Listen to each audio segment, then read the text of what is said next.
Consider this man. He has done it. He has secured the template of a successful modern life. The partner, the property, the predictable comfort. Yet here he stands in the quiet of his own kingdom, feeling a hollowing out of his spirit, a slow, imperceptible erosion of his edge. He is comfortable, and comfort, for a man, is a dangerous thing. Now consider another. He is the same age. He lives alone. His life is not ordered by compromise. His time, his resources, his silence, they are his own. You will see a clarity in his eyes, a leanness in his posture, a capacity for directed force that the domesticated man has been conditioned to suppress. He is not necessarily happier in the simple sense, but he is more himself. And this unsettles you. Society tells him he is failing, but your biology, your deeper intuition, registers something else, a latent potency, an untamed integrity. Why?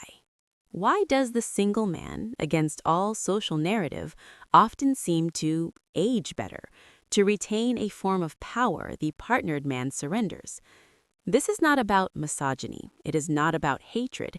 It is about the brutal, archetypal truths of male and female nature and the quiet war between biological imperative and social expectation.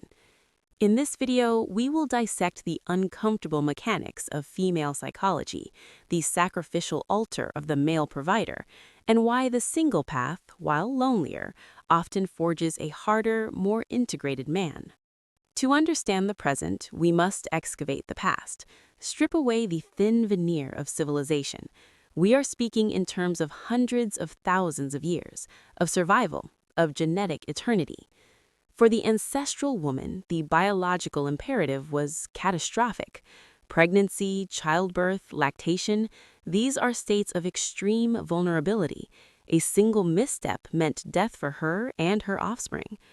Her primary survival strategy, therefore, was not to bear the physical risk herself, but to secure a resource base and a protector. This is the bedrock of hypergamy, the instinct to seek the best available mate for the provisioning of resources and security. It is not a moral failing, it is a Darwinian calculus etched into the nervous system.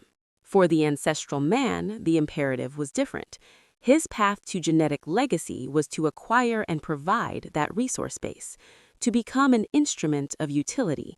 His value was not intrinsic, but contingent on his competence, his strength, his resolve, his ability to confront the chaos of the world and bring back order in the form of meat, shelter, and security.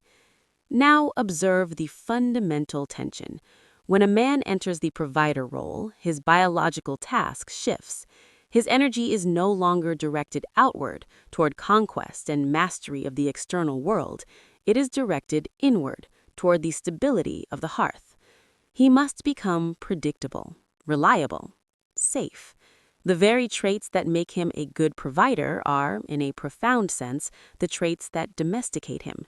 He must suppress his aggression, his risk-taking, his solitary focus, the drives that often fuel peak male achievement and personal power. He trades a portion of his potential for a genetic future. The single man, by contrast, remains in a state of perpetual potential. He is, from a deep biological standpoint, still on the hunt. His energy has not been channeled into a single, narrow stream of provision. It remains a reservoir. He must maintain his physical condition because he is still being assessed. He must hone his skills and resources because there is no fallback. He is forced into a continuous negotiation with the world, which keeps his faculties sharp. He is not safe, and that unsafety is what keeps him hard. This is the cruel, beautiful logic of our design. A woman's psychology is wired to civilize the man, to integrate him into the social structure for the safety of the tribe and the child. But civilization is, for the man, a softening, a taming. The single man avoids that particular taming. He ages not as a curated asset within a system, but as a standalone entity, weathered perhaps, but undiluted. He pays for it in solitude. He gains from it in autonomy. The question then becomes, in the modern world, what have we done with this ancient blueprint? We have created a trap. So we arrive at the present moment. The stage is set with our ancient biology, but the scenery has been replaced with a funhouse mirror. The modern condition did not erase these imperatives, it weaponized them, creating a labyrinth where the provider's sacrifice is no longer sacred, but exploited, and the single man's path is pathologized, yet perversely empowered. First, consider the distortion of the female imperative. For millennia, hypergamy was bounded by geography and tribe. A woman's comparison set was perhaps a few dozen men. Today, through social media and dating apps, her comparison set is global. It is infinite. She is exposed continuously to a curated hierarchy of the top 5% of men in looks, status, apparent wealth. This creates a psychological phenomenon known as mate list inflation. The biological circuitry designed for local assessment is now flooded with impossible digital ghosts. The result? A chronic, low-grade dissatisfaction with the good-enough man who stands before her, who is doing the hard, mundane work of actual provision. He is not competing with the man next door. He is competing with a phantom collective of idealized alphas. His genuine, gradual provision of security is rendered invisible next to the dazzling, low-effort spectacle of online status. Second, examine the evisceration of the male role. The corporate world has systematized the provider instinct. The man no longer hunts the mammoth, he hunts the promotion. He trades his time, his vitality, his singular focus, not for the direct survival of his family, but for abstract tokens in the digital ledger. This is a soulless provisioning. It lacks the immediate feedback, the visceral danger, and therefore the genuine honor of the primal hunt. It turns him into a bureaucrat of his own life. His aggression, necessary for boundary setting and decisive action, is pathologized as toxicity. His risk-taking is funneled into volatile markets, not into tangible mastery of his environment. He becomes a comfortable prisoner, his biological drive to conquer neutered into a drive to consume and comply. And here we encounter the darkest psychological twist, the institutionalization of the provider sacrifice. Society, and by extension the partnered man's own psychology, manipulates him into believing that his softening, his domestication, his loss of edge is the goal, that to be a good man is to be fully tamed. His fire must be banked, only to be used for warming the home, never for burning down what needs to be destroyed. He is praised for his safety, while his latent power is quietly feared and systematically diminished. He is loved for his utility, not revered for his strength. This is the trap, to believe that the erosion of the self is a necessary, even noble cost of love. Meanwhile, the single man, though socially sidelined, operates outside this particular matrix. He is not having his energy silently siphoned into the bottomless pit of institutional and familial maintenance. His wins are his own. His losses are his own teachers, not threats to a dependent unit. His pressure is not to become safe, but to remain competent in a cold world. This forces an integration of his shadow, the denied, aggressive, self-oriented parts of his psyche. He must be both the hunter and the homemaker for his own psyche. This integration, while often born of necessity rather than wisdom, forges a different kind of man, more whole, more self-contained, less dependent on external validation for his sense of worth. He is not softened by the constant, subtle negotiation of partnered life. He hardens under the solitary burden of total responsibility.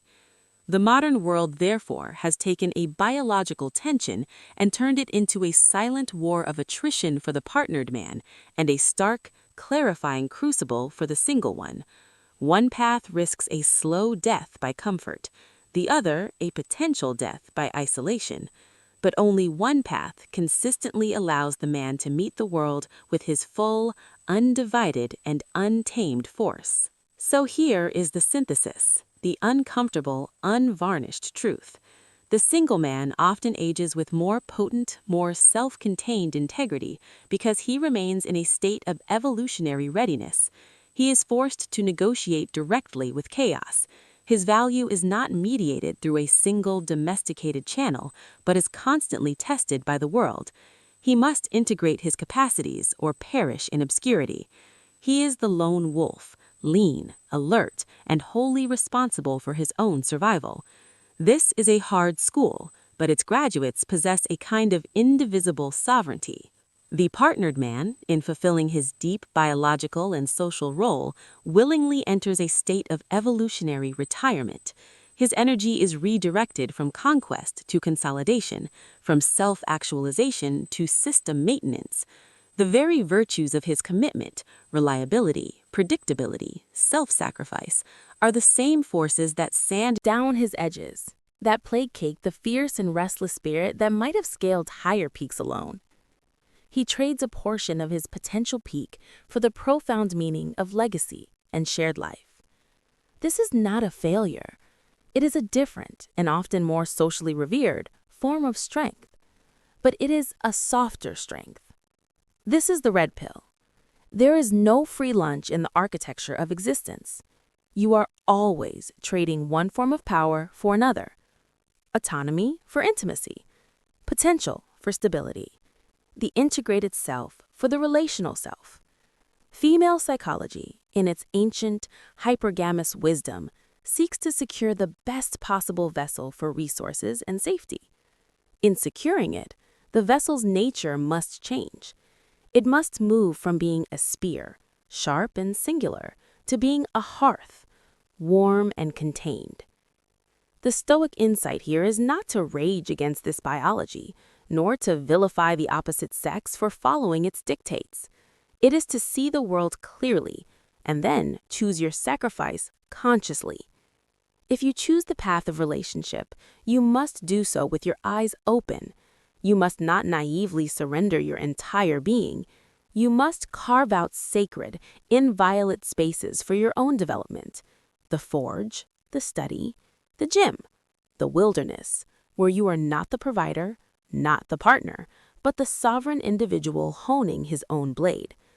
You must negotiate for your own solitude, your own challenges. A relationship should be a covenant between two whole beings, not a slow-motion annexation of one by the other. If you choose or find yourself on the single path, do not succumb to the societal narrative of lack. Recognize the raw potential of the position.